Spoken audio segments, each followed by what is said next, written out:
आइए हम हमारे साथ वाले से एक बारी हम परमेश्वर की आशीष जो है वो बांटे। हमारे साथ वाले से कहें कि परमेश्वर आपसे बहुत प्रेम करता है।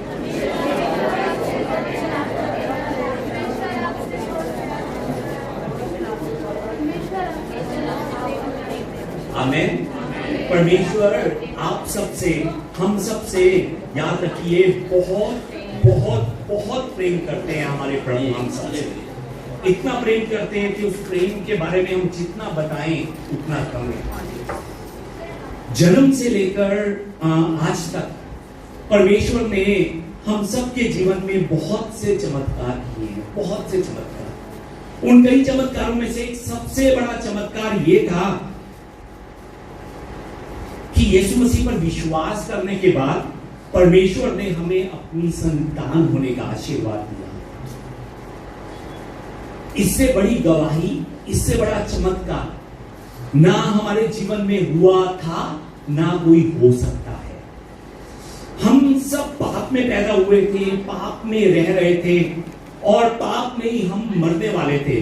परंतु हम पापियों पर परमेश्वर का ऐसा अनुग्रह हुआ कि परमेश्वर ने हमें चुन लिया, हमें बचा लिया और अपनी संतान होने का अधिकार दिया। हालेलुया। इसीलिए जिस दिन हम सच्चे मन से यीशु पर विश्वास करते हैं, उस दिन से हमारा जीवन परमेश्वर के अनुग्रह से भर जाता है। उस दिन से हमारा जीवन परमेश्वर के धन्यवाद से भर जाता है और हम परमेश्वर का धन्यवाद करते हुए थकते नहीं हैं। पर मैं आपको यह भी बताना चाहता हूं कि बहुत से विश्वासी जो है ना, अपने जीवन की उलझनों में उलझकर परमेश्वर का धन्यवाद कम और कुड़कुड़ाते ज्यादा है। कारण क्या है? अपने जीवन की उलझनों में उलझकर। एक्चुअली ये जो है ना, ये एक इंसान की फितरत है, ये इंसान का रूप है। जीवन में सब कुछ ठीक चल रहा है तो धन्यवाद, परंतु अगर जीवन में कोई मुश्किल आ गई है तो कुड़कुड़ाना शुरू कर देना। ये इंसान है, ये इंसान का रूप है। पर धन्यवाद हो उस परमेश्वर का कि हमारा ऐसा रूप देखने के बाद भी परमेश्वर हमसे प्रेम करता है। हमारी गलतियों के कारण, हमारी जिद के कारण, हम जो है ना, हमारे पीछे हम पीछे परमेश्वर से होना शुरू हो जाते हैं। पर उसके बावजूद भी परमेश्वर जो है ना, वो हमसे उतना ही प्रेम करता है जितना वो शुरू से हमको करता था। मलाकी 3:6 को जब हम देखते हैं ना, तो मलाकी 3:6 में परमेश्वर कहता है कि मैं यहोवा बदलता नहीं। याद रखिए, परमेश्वर बदलता नहीं है। जो प्यार उसने शुरू से आपसे किया था, वही प्यार प्रभु आज भी आपसे करता है। इस बात को याद रखिए। ये हमारे लिए परमेश्वर का प्रेम है कि हम आज भी परमेश्वर के सामने खड़े होकर परमेश्वर की आराधना जो है ना, वो कर पा रहे हैं। सच में यदि हम परमेश्वर से प्रेम ना करते तो हम टूट जाते। यदि हम तो नहीं कह सकता, यदि परमेश्वर हमसे प्रेम ना करता ना, तो सच में हम टूट जाते। यदि परमेश्वर हमसे प्रेम ना करता तो हम निराशा में अपना जीवन बिताते, हमारे पास और कोई रास्ता ना होता। परंतु धन्यवाद है कि परमेश्वर ने हमसे प्रेम किया और हमें निराशा का जीवन जीने से बचाया परमेश्वर ने। जैसा कि अभी मैंने आपको बताया कि इस संसार में ऐसे बहुत से लोग हैं जो यीशु पर विश्वास करने के बाद भी विश्वास से पीछे हट जाते हैं, या फिर विश्वास करने के बाद भी निराशा में अपना जीवन बिताते हैं। क्यों यीशु पर विश्वास करने के बाद भी वो निराशा में जीवन बिताते हैं, वो विश्वास से पीछे हट जाते हैं? क्यों? उसका कारण उनका कमजोर विश्वास है। उनका कमजोर विश्वास। जिस समय उनके जीवन में खुशी आती है तो उछाल कर हालेलुया हालेलुया, प्रभु तेरे जैसा कोई नहीं, ये गीत उनके मुंह से निकलता है। पर अगर उन्हीं लोगों को अगर मुश्किल का सामना करना पड़ता है या सब कुछ जैसा वो चाहते हैं उनकी इच्छा अनुसार नहीं होता, फिर से वो निराशा में चले जाते हैं, फिर वो उदास हो जाते हैं, फिर से वो परेशान हो जाते हैं। क्यों? उनका कमजोर विश्वास। क्यों उन विश्वासियों का विश्वास कमजोर है? क्यों खुशी के समय में हालेलुया हालेलुया गाएंगे, यीशु के भजन हम सुनाएंगे, पर जब दुख आता है, प्रभु तूने मुझे क्यों अकेला छोड़ दिया? क्यों? उसका कारण कमजोर विश्वास। पर क्यों कमजोर विश्वास है? उसका कारण यह है कि अभी भी वो पवित्र आत्मा से भरे नहीं है, अभी भी वो पवित्र आत्मा से परिपूर्ण नहीं है। इसीलिए वचन में लिखा है कि जो कोई यीशु पर विश्वास करेगा वो अनंत जीवन पाएगा। वचन में लिखा है। मैं आपको बताना चाहता हूं कि अनंत जीवन पाने के लिए हमें किसी भी तरह की मेहनत करने की जरूरत नहीं है। क्यों? क्योंकि वचन हमें कहता है कि जो विश्वास करेगा वो अनंत जीवन पाएगा। वचन हमें यह कहता है।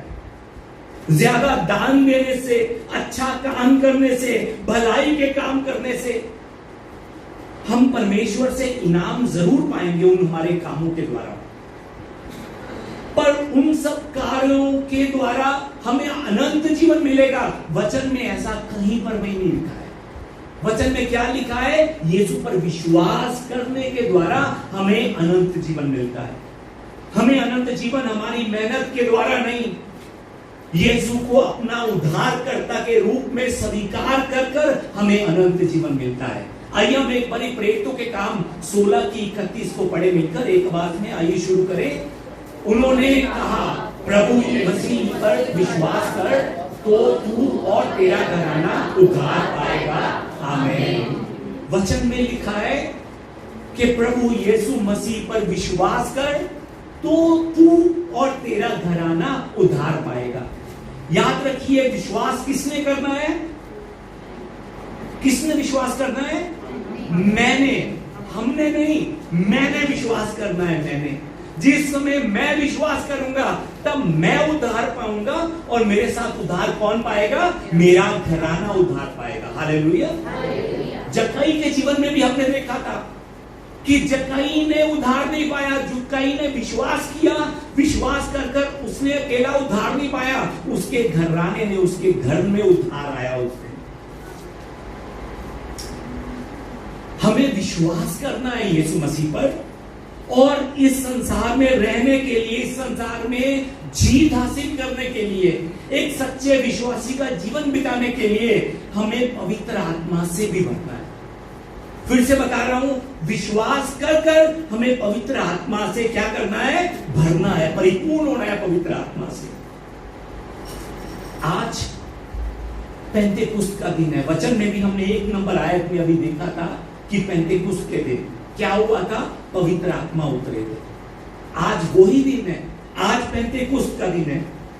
ये जो पेंतेकुस्त का दिन है, इसको इब्रानी भाषा में, इब्रानी त्योहारों में इसको शावोत कहते हैं। आइए एक बार मेरे पीछे बोले, शावोत। ये विश्वासियों का त्योहार नहीं है, ये यहूदियों का त्योहार है शावोत। पर इसी दिन परमेश्वर ने पवित्र आत्मा उतारा था।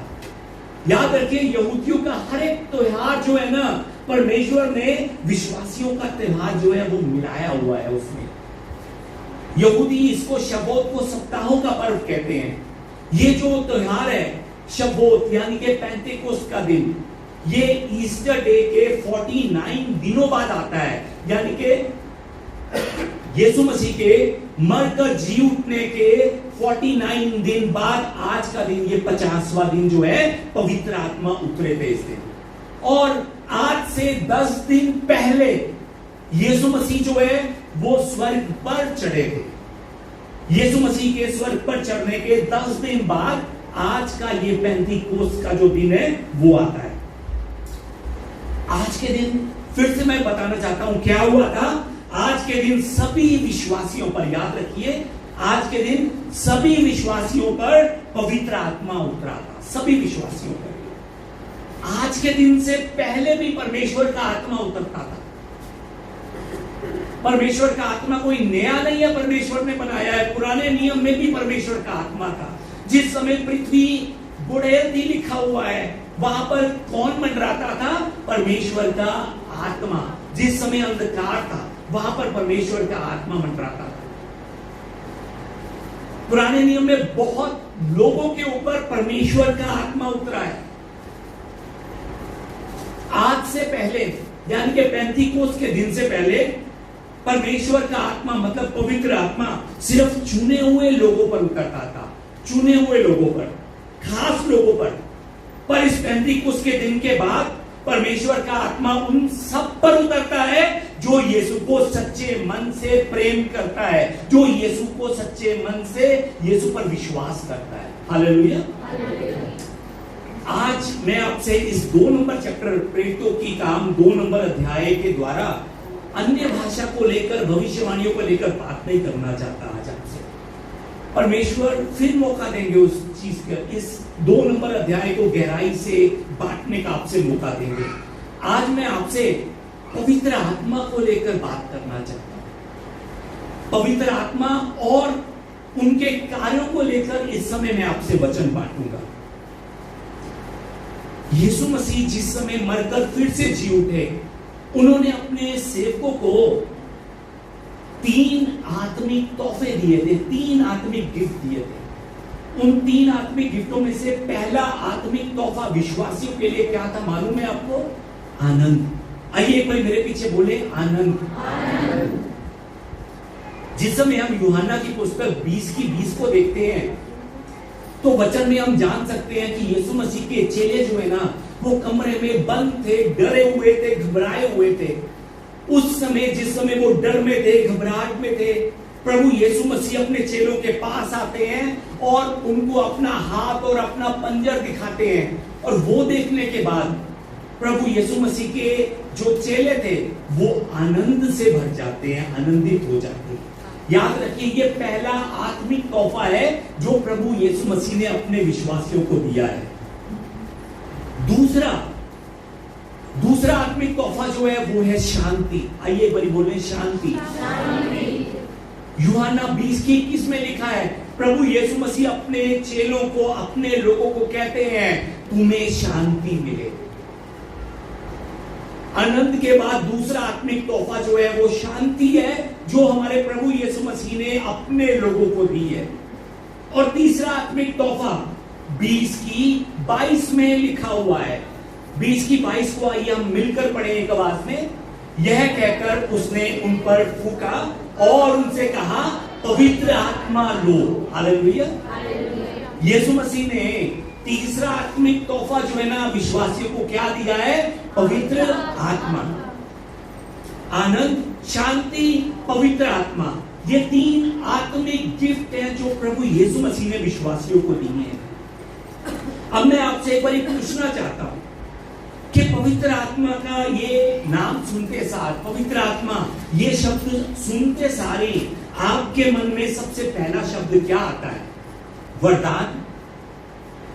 पवित्र आत्मा शब्द सुनते सारी आपके मन में पहली बात क्या आती है? भविष्यवाणियां, अन्य भाषा, चंगाई, चमत्कार, या पवित्र आत्मा आते सारी आपका शरीर हिलना शुरू हो जाता है? मैं पूछना चाहता हूं कि आपके मन में पवित्र आत्मा शब्द आते सार सबसे पहला क्या आपके मन में, क्या आपके दिमाग में शब्द आता है? जो वचन हमने यूहन्ना 20:22 का देखा है, उसमें यीशु मसीह ने बहुत एक जरूरी शब्द लिखा है। यीशु मसीह कहते हैं कि यीशु ने उन पर क्या किया? फूका। यीशु मसीह ने अपने चेलों पर फूका और उनसे कहा, पवित्र आत्मा लो। जिस समय हम उत्पत्ति की पुस्तक 2:7 को देखते हैं ना, तो उस 2:7 के अंदर हम जान सकते हैं कि परमेश्वर ने आदम को भूमि की मिट्टी से रचने के बाद उसके नथनों में जीवन का श्वास क्या किया था? फूका था, लिखा हुआ है। क्यों परमेश्वर ने आदम के शरीर में फूका? क्यों फूका? ताकि आदम जीवित प्राणी बन जाए। हालेलुया। यीशु मसीह क्यों अपने चेलों के ऊपर पहले फूंकते हैं, फिर वो कहते हैं पवित्र आत्मा लो, फूकने का मकसद क्या है? पवित्र आत्मा लो क्यों कहा? ताकि वे भी जीवन को प्राप्त कर सके। जीवन को पवित्र आत्मा आगे से जब शब्द आता है तो सबसे पहला शब्द आपके मन में क्या आना चाहिए? जीवन। पवित्र आत्मा हमें जीवन देता है। जीवन, पवित्र आत्मा पाने से पहले हमारी आत्मा मरी होती है, पवित्र आत्मा पाने के बाद हमें जीवन मिलता है। याद रखिए, पवित्र आत्मा को लेकर पहले भी यीशु मसीह ने अपने चेलों से बहुत बातें की थी। यूहन्ना 14 की 16 को जब हम पढ़ते हैं तो उसमें इस तरह से लिखा है, और मैं पिता से विनती करूंगा और वह तुम्हें एक और क्या देगा? सहायक देगा, कि वह सर्वदा तुम्हारे साथ रहे। आमीन। यहां पर यीशु मसीह कहते हैं कि मैं सहायक दूंगा। उस सहायक का काम क्या होगा? सदा तुम्हारे साथ रहना। वो तुम्हें कभी नहीं छोड़ेगा, कभी भी नहीं छोड़ेगा, वो सदा तुम्हारे साथ रहेगा। सिर्फ यहां पर नहीं, यीशु मसीह ने 14 की 26 में भी कहा है, परंतु सहायक अर्थात पवित्र आत्मा जिसे पिता मेरे नाम से भेजेगा वह तुम्हें सब सिखाएगा और जो कुछ मैंने तुमसे कहा है वह सब तुम्हें स्मरण कराएगा। आमीन। यहां पर सहायक क्या करेगा? आकर हमारे पास जो कुछ यीशु मसीह ने वचन में कहा था उसको हमें याद करवाएगा। यीशु मसीह पवित्र आत्मा को क्या कह रहे हैं? सहायक।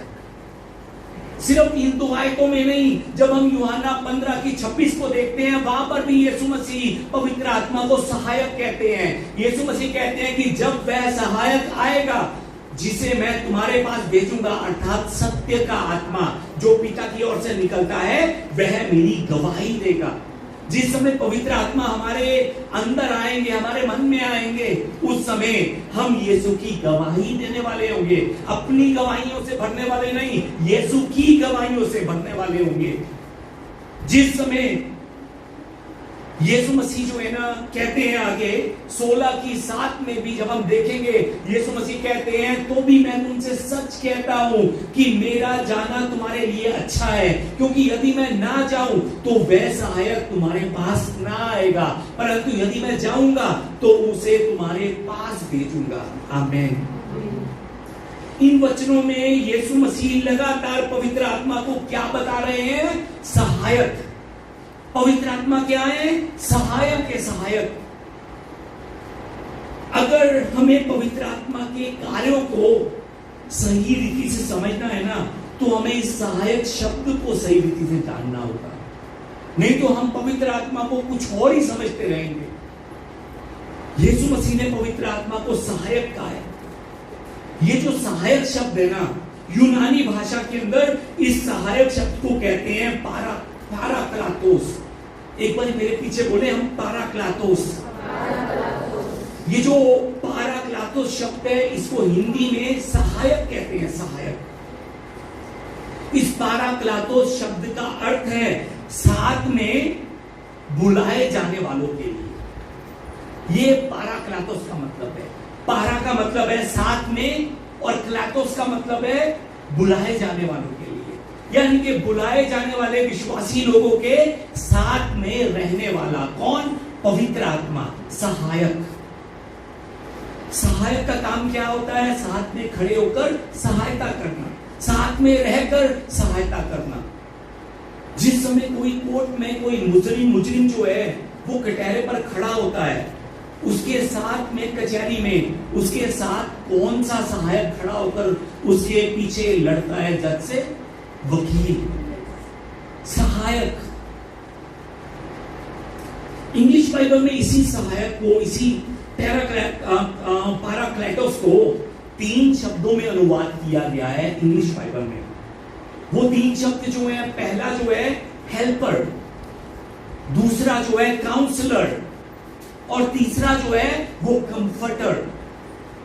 ये 3 शब्द पैराक्लातोस को, सहायक को इंग्लिश बाइबल में ट्रांसलेट कर लिखा गया है। सबसे पहला शब्द हेल्पर। हेल्पर का मतलब क्या होता है? मदद करने वाला। आइए एक बार हम बोले हेल्पर। मेरे साथ रहकर मेरी देखभाल करने वाला कौन है? पवित्र आत्मा है। पवित्र आत्मा बच्चों का मददगार, बच्चों का हेल्पर कौन है? उसके माता पिता बच्चों के हेल्पर हैं। बच्चों के हेल्पर माता पिता। उसी तरह से हमारी देखभाल करने के लिए परमेश्वर ने हमें क्या दिया है? पवित्र आत्मा दिया है। याद रखिए, देखभाल करने के लिए दिया है, शरीरों की जरूरतों को पूरा करने के लिए नहीं, हमारी आत्मा की जरूरत को पूरा करने के लिए प्रभु ने हमें क्या दिया है? पवित्र आत्मा। यूहन्ना 14:8 को जब हम देखते हैं ना, 14:18 को, 14:18 में प्रभु यीशु मसीह कहते हैं कि मैं तुम्हें अनाथ ना छोड़ूंगा, मैं तुम्हारे पास आता हूं। पर इस वचन को कहने से पहले जो है ना, यीशु मसीह 16 नंबर आयत में क्या कहते हैं? यीशु मसीह कहते हैं कि मैं पिता से विनती करूंगा और वह तुम्हें एक सहायक देगा कि वह सर्वदा तुम्हारे साथ रहे। उसके बाद यीशु मसीह कहते हैं कि मैं तुम्हें अनाथ ना छोड़ूंगा। यानी कि हमारे साथ कौन रहेगा? पवित्र आत्मा। अनाथ कौन होता है? अनाथ किसको कहते हैं? क्या आपने कभी अनाथ होने का लाइफ में एक्सपीरियंस किया है? मैं 20 साल मैं परदेश में रहा था। वो भी उस देश में रहा था जहां की भाषा के बारे में भी मुझे कुछ मालूम नहीं था। 20 साल वहां जाकर पहली बार मैं जिस कंपनी में काम मुझे मिला, उस कंपनी में लोहे के गेट, लोहे की अलमारियां और लोहे के ग्रिल नहीं जो होते हैं, वो बनते होते थे। मुझे कुछ करना नहीं आता था, ना मुझे वेल्डिंग करनी आती थी, ना कुछ करना आता था। तो मालिक ने मुझे गाड़ियों की लोडिंग पर लगा दिया कि ये गाड़ियां जो है वो लोड किया करेगा। एक दिन के अंदर 15 से 20 ट्रक जो है ना वो आते थे। छोटे ट्रक नहीं, जो 18 से 20 टायर वाले जो बड़े ट्रक नहीं होते, वो आते थे एक दिन में 15 से 20 के बीच में। और उस एक लोहे की अलमारी, लोहे की ग्रिल और लोहे के गेट का जो भार था ना, वो 40 किलो से लेकर 80 किलो के बीच में होता। यानी कि सबसे कम भार वाला जो है वो 35-40 किलो और जो सबसे भारी है वो 80 किलो। उस सामान को उन 15 से 20 ट्रकों में हम 3 लोग जो है वो लोड किया करते थे। सिर्फ 3 लोग, 2 कोरियन थे और एक मैं फॉरेनर था, परदेसी। 2 अपने देश के लोग थे, एक परदेसी था। ये जो दोनों कोरियन थे ना, ये मिलकर काम करते थे, मिलकर सामान उठाते थे, क्योंकि इन्हें चोट ना लग जाए। सामान बहुत भारी है, इन्होंने घर में भी जाना है, अपने माता पिता से भी मिलना है, पति पत्नी से भी मिलना है, अपने बच्चों से भी मिलना है, कि इन्हें कुछ हो ना जाए। वो दोनों मिलकर काम करते थे, पर मुझे अकेला भार उठाने के लिए छोड़ते थे। क्यों? क्योंकि वो देश जो था ना, वो मेरा नहीं था। वो अपने लोगों के बीच में रह रहे थे, उनके माता पिता उनके साथ थे, और मैं जो था, मैं एक तरह से अनाथ था वहां पर। मेरे माता पिता भी नहीं, मेरे भाई बहन भी नहीं, कोई परिवार नहीं, मैं अकेला। रात को भूख लगती थी, शरीर में इतनी हिम्मत नहीं होती थी कि मैं खाना बना सकूं। बहुत बार भूखा सोना पड़ता था, बहुत दिन, बहुत बार भूखा इसलिए सोना पड़ता था क्योंकि मैं अकेला था। अगर उस जगह पर मेरे माता पिता मेरे साथ होते, मेरी बहन मेरे साथ होती या मेरा भाई मेरे साथ होता, क्या वो मुझे भूखा सोने देता? कभी नहीं। हर रोज सुबह 8:30 से लेकर शाम को 7 बजे तक मुझे ड्यूटी करनी पड़ती थी। उस समय में शरीर इतना थक जाता था, मैं आपको बता नहीं सकता। पर बीच में हफ्ते में 2 बार मालिक जो है वो जबरदस्ती आकर कहता था मुझे कि ओवर टाइम लगा। 8 से लेकर 10 बजे तक हफ्ते में 2 बार जबरदस्ती काम ज्यादा करना पड़ता था, ओवर टाइम लगाना पड़ता था। ओवर टाइम लगाने को बिल्कुल मन नहीं था, क्यों? क्योंकि सुबह से 15-20 गाड़ियां लोड कर कर कर शरीर टूट चुका होता था बिल्कुल, पर फिर भी जब मालिक कहता था तो करना पड़ता था। क्यों?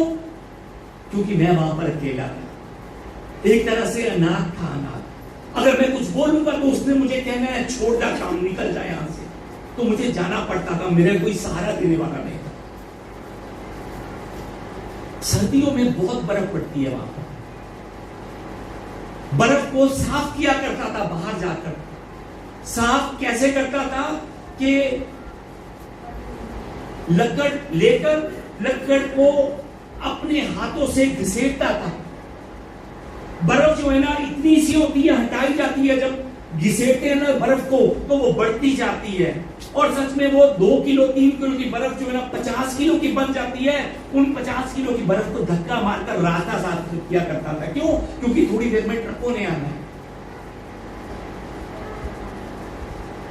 वहां पर रहने के 4-5 महीने बाद थोड़े से पास में इंडियन लोग रहते थे, उनसे मेरी दोस्ती होनी शुरू हुई। वो लोग इतने शरारती थे, बहुत मजाक किया करते थे मेरे साथ। उन लोगों को कोरिया में 4-5 साल हो चुके थे, मैं वहां पर बिल्कुल नया था। उन लोगों को भाषा आती थी, मुझे भाषा भी नहीं आती। एक दिन वो मुझे कहते कि हम मिलकर फिल्म देखने के लिए चलते हैं। मुझे फिल्म देखने के लिए लेकर गए। मैंने सोचा कोई हिंदी या इंग्लिश फिल्म होगी, कोरियन फिल्म देखने के लिए लेकर गए, कॉमेडी कोरियन फिल्म। जिस समय वो फिल्म चल रही थी, इनको वो भाषा समझ आती थी, ये हंसते थे उसको देखकर, मैं इनके चेहरे को देखकर हंसता था। सच में उस पुराने समय को याद कर कर कभी कभी बहुत उदास हो जाता हूं, बहुत। कभी भी आंखों से आंसू भी निकलने शुरू हो जाते हैं कि हाँ सच में ऐसा समय भी देखा है। मेरे उदास होने का कारण ये नहीं है कि मुझे बर्फ साफ करनी पड़ती थी, 80-80 किलो की अलमारियां अकेली पीठ पर उठानी पड़ती थी। लोग जो थे मेरा मजाक उड़ाते थे, मुझे जो है ना लोग जो थे मुझे ओवर टाइम करवाते थे। मेरा उदास होने का कारण ये नहीं था। वो जीवन है, जीवन में कुछ पाने के लिए मेहनत करनी पड़ती है, मेरी ये सोच है। अगर मेहनत नहीं करूंगा तो मैं नहीं कुछ पा पाऊंगा। उन चीजों को लेकर मैं उदास नहीं होता। मैं उदास पुराने समय को लेकर उस समय होता हूं जिस समय कोई भी मेरे मन को समझता नहीं था। मैं छुट्टी लेना चाहता हूं, बुखार चढ़ा हुआ है, पर मालिक मेरे मन को समझता नहीं था। मैं कभी भी काम से भागा नहीं हूं, जितना काम वो कहते थे 2 गुना ज्यादा करने के लिए खड़ा होता था, पर कोई भी मेरे मन को नहीं समझता था। मुझे जब हर कोई इंसान अनाथ जैसा समझकर छोड़ देता था, उस समय सच में उस समय को याद करता हूं, मैं बहुत रोता हूं। जब हर एक इंसान अपना रोग बेफजूल में मुझ पर अपना रोग चढ़ाता था, उस समय को याद करते करते कभी कभी उदास हो जाता हूं। एक दिन यीशु मसीह से मिला। यीशु मसीह से विश्वास करने के बाद सच में प्रार्थना करते हुए जिस समय परमेश्वर ने अपने पवित्र आत्मा से भरा, उस दिन से मेरी उदासी जो है ना वो खत्म होनी शुरू हो गई। जो मेरे अंदर निराशा चल रही थी, वो निराशा जो है ना वो खत्म होनी शुरू हो गई। जो परेशानियां मेरे अंदर थी, मेरी परेशानी क्या थी कि क्यों कोई मुझे समझ नहीं रहा है, क्यों कोई मेरे मन को समझ नहीं रहा है। मैं तो इतनी मेहनत करता हूं, फिर भी क्यों मुझे कोई समझ नहीं रहा है। वो निराशा मेरे अंदर से खत्म हो गई। क्या पाने के बाद? पवित्र आत्मा पाने के बाद, परमेश्वर का आत्मा पाने के बाद। और उस समय परमेश्वर का आत्मा पाने के बाद मुझे इस बात का विश्वास हुआ कि अब मैं अनाथ नहीं हूं, अब मेरा प्रभु मेरे साथ है, मेरा यीशु मेरे साथ है। और जिस समय मुझे यह विश्वास हो गया कि अब मैं अनाथ नहीं हूं, उस दिन से परमेश्वर ने मेरे जीवन में ऐसी छलांग लगवाई कि आज मैं परमेश्वर की सेवा करते हुए, परमेश्वर की गवाहियां देते हुए लोगों को मैं बांटता हूं, लोगों के पास जाता हूं। याद रखिए, हमारा परमेश्वर जो है ना वो मददगार है, वो हेल्पर है, हेल्पर, हमारी सहायता करने वाले हैं। क्या सहायता? जब मुझे लगता है कि मैं अनाथ हूं, वो मुझे कहते हैं कि तू अनाथ नहीं है, मैं तेरे साथ हूं। ये हमारे प्रभु है, ये पवित्र आत्मा का कार्य है। याद रखिए, पैराक्लातोस पहला इंग्लिश में अनुवाद हेल्पर कहकर किया गया है, और दूसरा पैराक्लातोस सहायक का अनुवाद दूसरा जो है वो काउंसलर कहकर किया गया है, काउंसलर। जब हम डिक्शनरी में देखते हैं, हिंदी डिक्शनरी में, तो काउंसलिंग और काउंसलर का क्या अनुवाद लिखा हुआ है, इस तरह से लिखा है यहां पर, व्यक्तिगत समस्याओं और कठिनाइयों को दूर करने के लिए दिए जाने वाला मार्गदर्शन जो है ना, उसको काउंसलिंग कहते हैं। और अधिक आशावादी दृष्टिकोण से स्पष्ट रूप से खुद को देखने में वो काउंसलिंग जो है ना, काउंसलर जो है ना, वो काउंसलिंग के द्वारा हमारी मदद करता है। याद रखिए, यहां पर काउंसलर का काम क्या बताया गया है हिंदी डिक्शनरी में, स्पष्ट रूप से किसको देखना, खुद को देखना, खुद को स्पष्ट रूप से, दूसरों को देखना नहीं, खुद को देखना। ये काउंसलर काउंसलिंग में ये करता है, वो खुद की कमी को दिखाता है, खुद की कमजोरी को दिखाता है, दूसरों की कमियां नहीं, दूसरों की कमजोरियां नहीं, खुद में क्या कमी है वो कमी हमें बताता है। कौन? काउंसलर।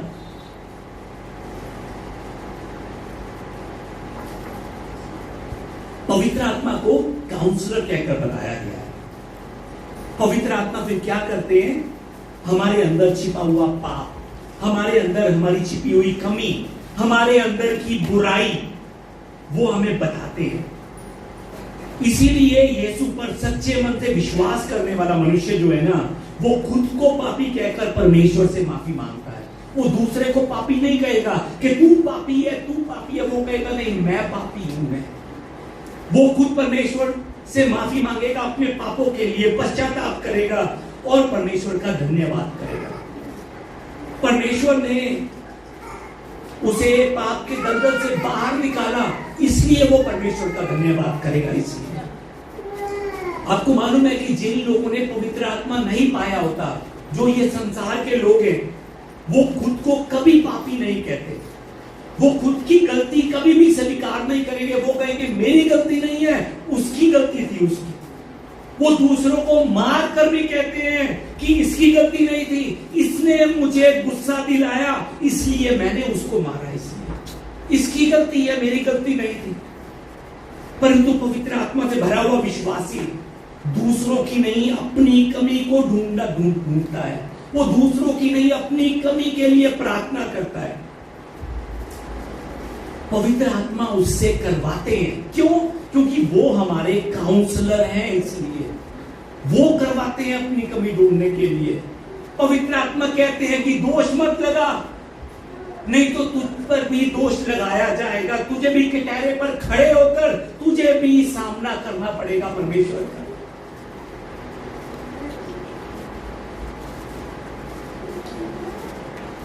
दाऊद के बारे में हम सब जानते हैं।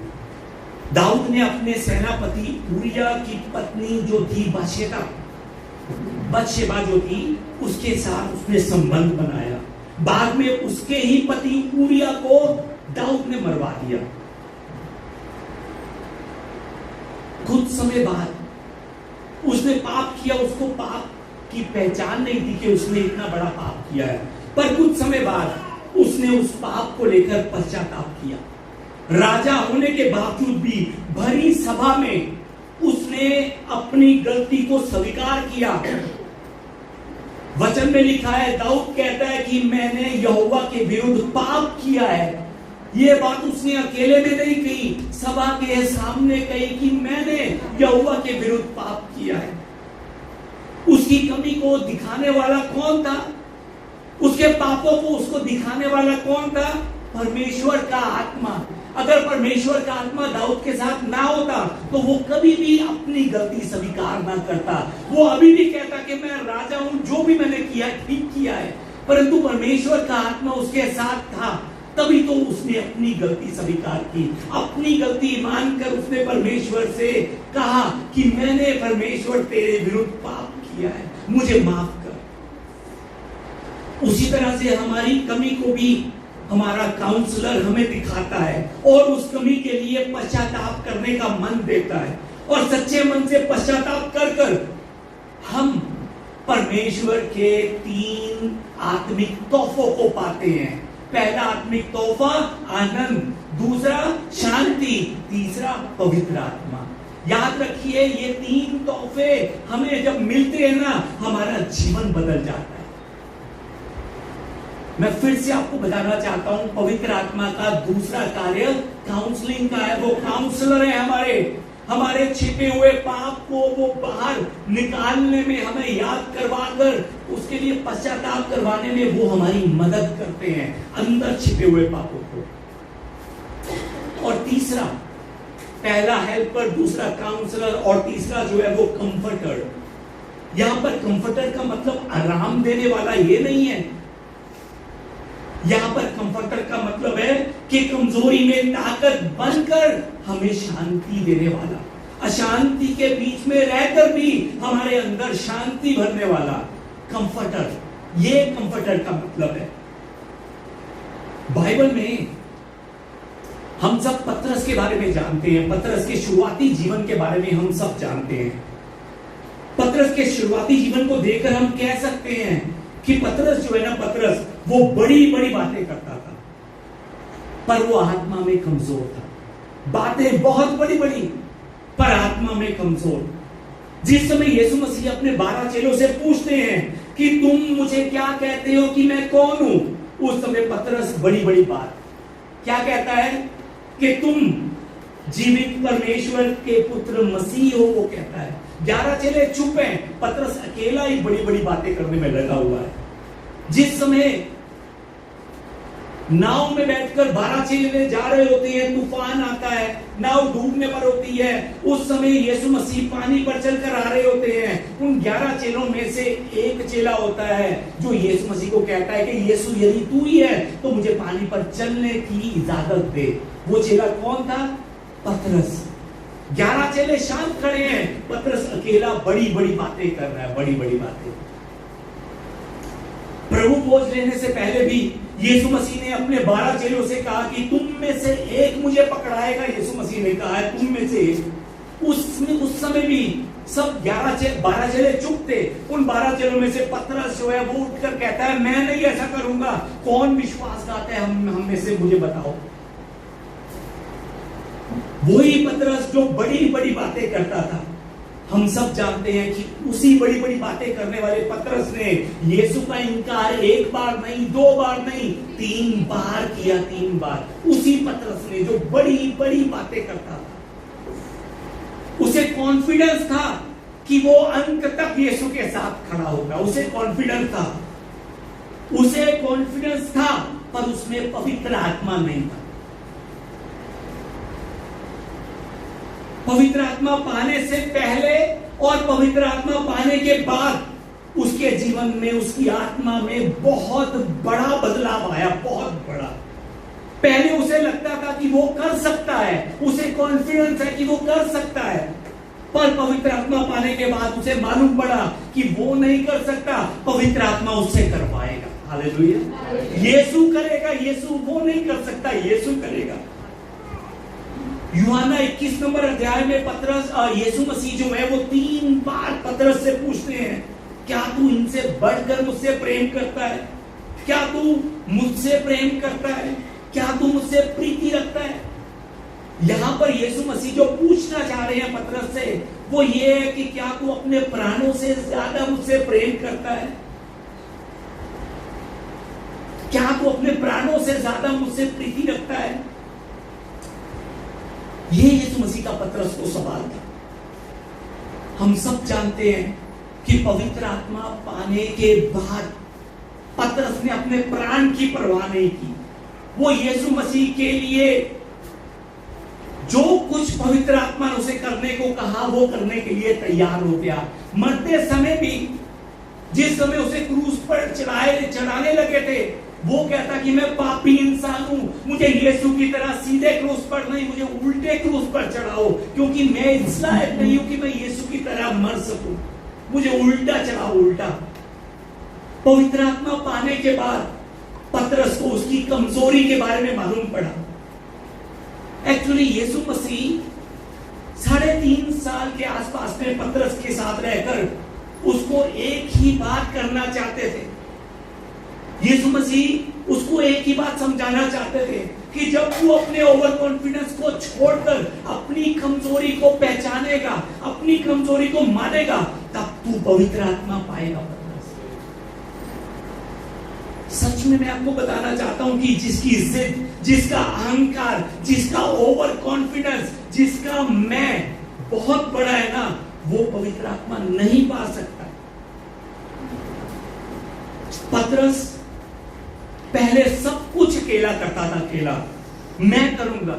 यीशु मसीह आप जीवित परमेश्वर के पुत्र है, वो अकेला चिल्लाकर कहता था, अकेला।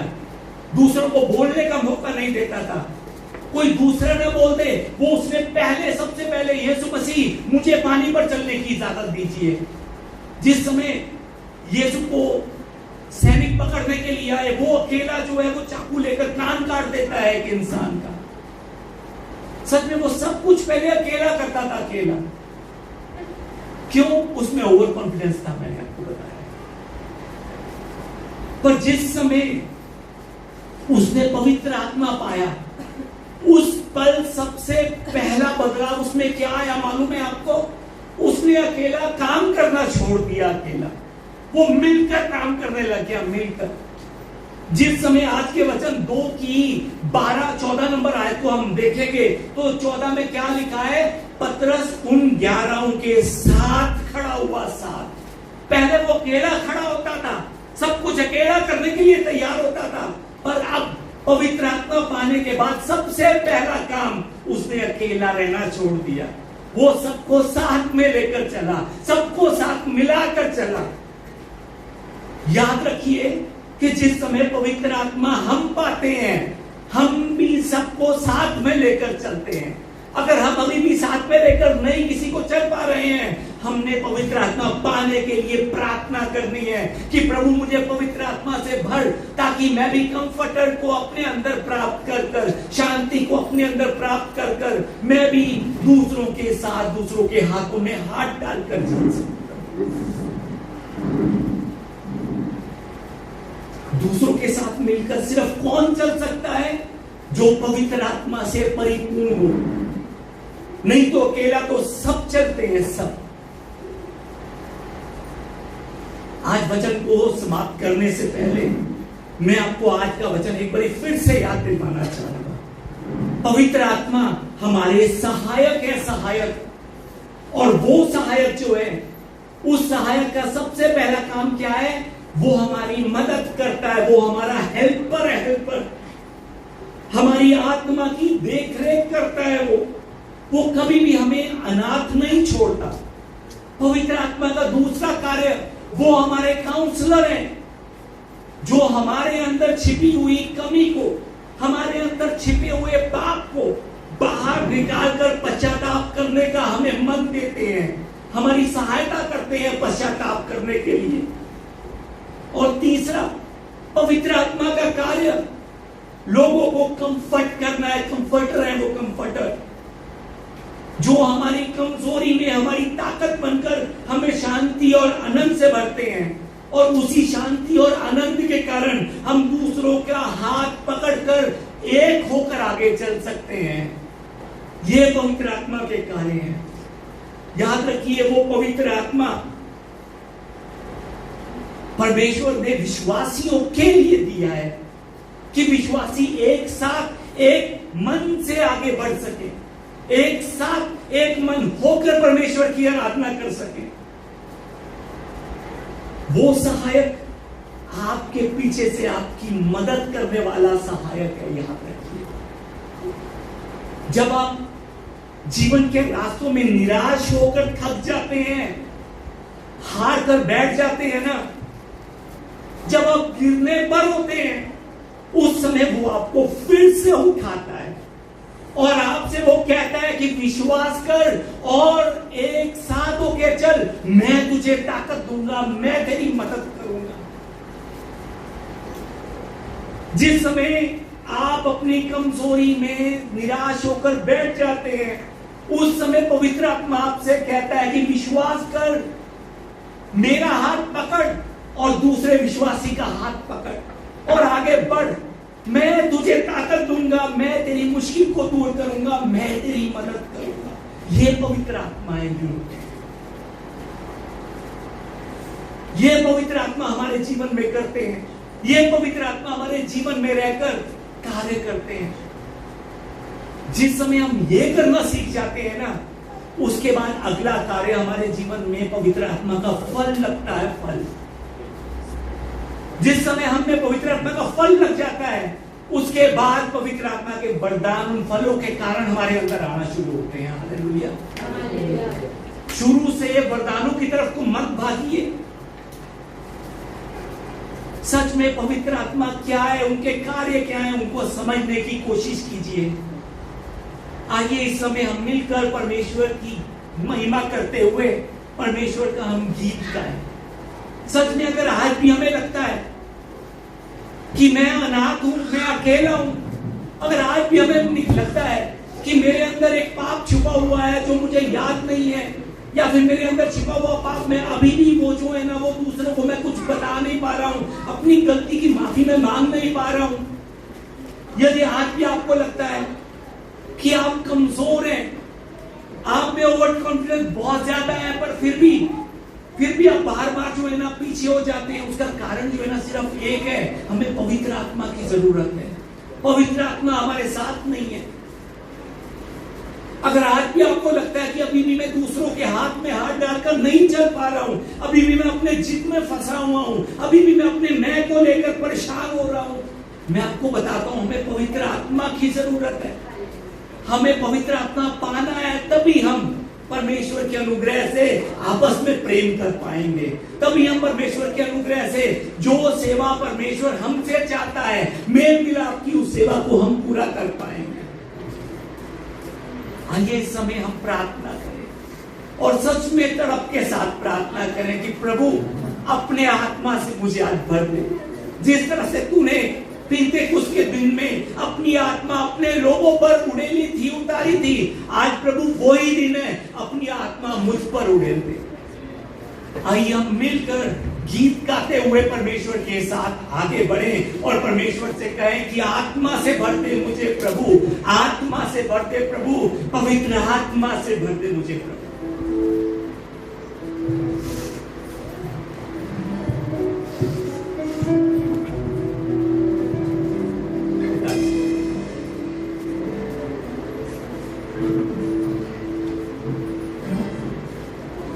आत्मा से भर दे मुझे, पवित्र आत्मा से भर दे मुझे, आत्मा से भर दे मुझे, पवित्र आत्मा से। आइए ताली बजाते हैं, आत्मा से भर दे, आत्मा से भर दे मुझे, पवित्र आत्मा से भर दे मुझे, आत्मा से भर दे।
पिताजी, अभी तक हम अपनी दूसरी संसारिक जरूरतों को लेकर आपसे मांगते थे, पर हमें पिता परमेश्वर आज वचन को देखकर पिताजी फिर से मालूम पड़ा कि आत्मिक चीजें कुछ पल के लिए आएंगी और फिर से ये खत्म हो जाएंगी।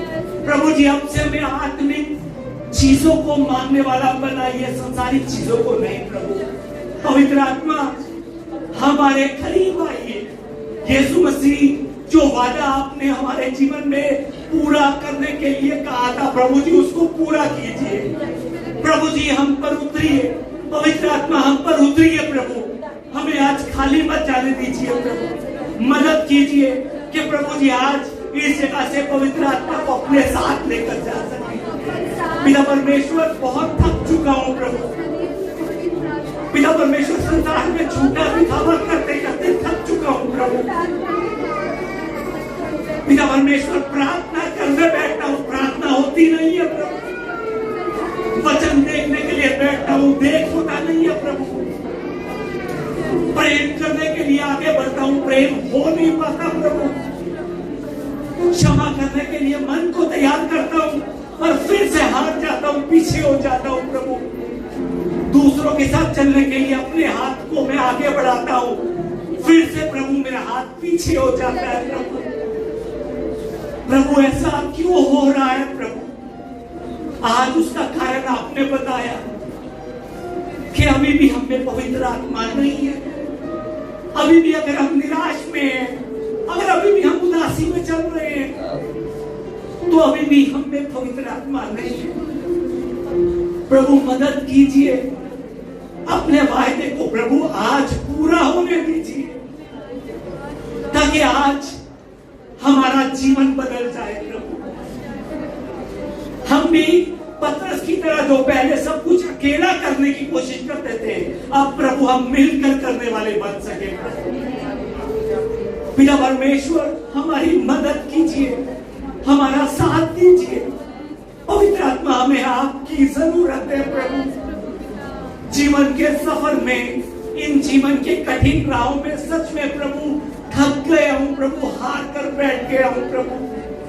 आकर प्रभु मेरे हाथ को थामिए, मुझे फिर से उठाइए, फिर से खड़ा कीजिए, ताकि मैं यीशु के नाम में फिर से आगे बढ़ सकूं, फिर से चल सकूं, फिर से वही पहला प्रेम जो मैंने प्रभु आपसे किया था और आपसे करने के बाद जो दूसरों से किया था, उसी प्रेम में प्रभु मैं आज फिर से भरकर जा सकूं। प्रभु मदद कीजिए प्रभु। पवित्र आत्मा, मेरी मदद कीजिए, हमारी मदद कीजिए। आज हमें छूइए प्रभु। यीशु मसीह, जिस तरह आपने अपने सेवकों पर फूंका था, जिस तरह से परमेश्वर आपने आदम को जीवित प्राणी बनाने के लिए फूंका था, आज प्रभु वही फूंक हम पर भी मारी है प्रभु, ताकि हमारी आत्मा भी जीवित हो सके, हमारी आत्मा भी यीशु में उठ सके और आपकी आज्ञा को पूरा कर सके।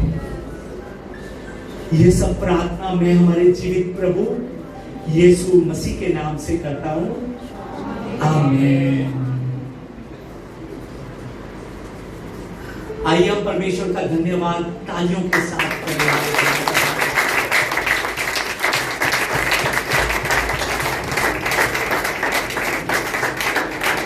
और आइए मिलकर हम एक मन से हमारे प्रभु यीशु मसीह के द्वारा सिखाई गई प्रार्थना कर हम इस सभा को समाप्त करें। आइए मिलकर प्रार्थना करें। हे हमारे पिता, आप जो स्वर्ग में हैं, आपका नाम पवित्र माना जाए, आपका राज्य आए, आपकी इच्छा जैसे स्वर्ग में पूरी होती है वैसे पृथ्वी पर भी हो। हमारे दिन भर की रोटी आज हमें दीजिए, और जिस प्रकार हमने अपने अपराधियों को क्षमा किया है, वैसे ही आप भी हमारे अपराधों को क्षमा कीजिए। आप हमें परीक्षा में मत डालिए, परंतु बुराई से हमें बचा लीजिए, क्योंकि राज्य और पराक्रम और महिमा सदा आपके ही है, आमीन।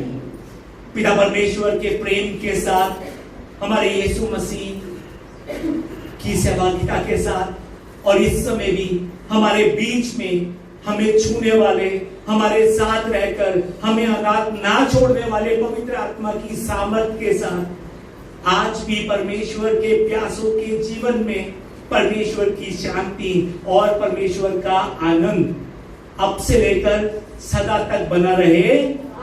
आमीन। मेरा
एक बार ऐसे करें, हमारे साथ में जो परमेश्वर का जन खड़ा है, आइए हम एक बार उसका हाथ पकड़े। हम एक बार आइए एक बार हम हाथ पकड़े।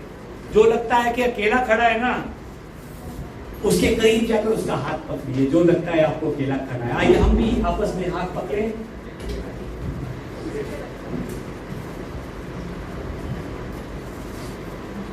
आइए हाथ पकड़कर हम एक दूसरे को कहें कि परमेश्वर आपके साथ है। परमेश्वर आपके साथ है। हालेलुया। याद रखिए, जो परमेश्वर इस समय जिसका हाथ मैंने पकड़ा है उसके साथ है, वही परमेश्वर मेरे साथ है।